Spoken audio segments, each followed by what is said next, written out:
आपकी किसी भी परीक्षाओं में आ सकते हैं और बहुत ही महत्वपूर्ण है। अगर पेपर को थोड़ा भी टफ बनाना हुआ तो इन सिद्धांतों से प्रश्न बन सकते हैं।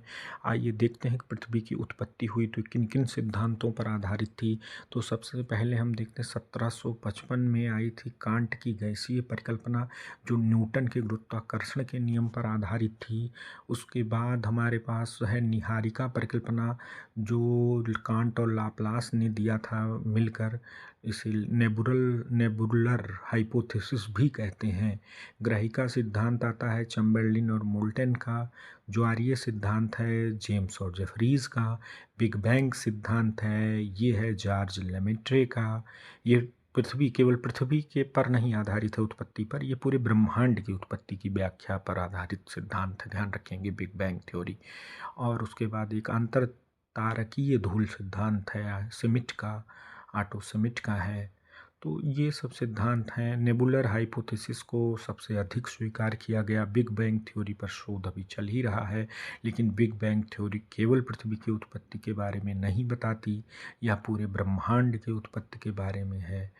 तो ये सब कुछ महत्वपूर्ण परिकल्पनाएं हैं जिनके बारे में हमने आपको बताया ही। चैम्बरलिन का ग्रहिका बता ही दिया आपको। तो ये इसको रसेल का है द्वितारक सिद्धांत भी है। होयल की एक सुपरनोवा परिकल्पना भी है। ये महत्वपूर्ण है। जो बिग बैंग सिद्धांत एडविन हबल द्वारा ब्रह्मांड के निरंतर विस्तार का प्रस्ताव रखने के बाद बेल्जियम के ब्रह्मांड विज्ञानी हबल ने 1931 में इसको प्रस्तुत किया था।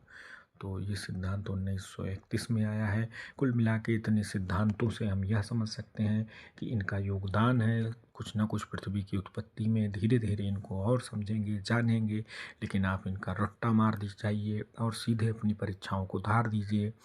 एक बार एक लाइन से सीधे सीधे आप रट जाएंगे कि कौन सी परिकल्पना कौन है। तो कांट की गैसीय है, ज्वारीय है जेम्स जेफरीज की, बिग बैंग है जॉर्ज लेमेट्रे की, अंतरतारकीय है सिमिट की, ग्रहिका है चैम्बरलिन और मोल्टन की।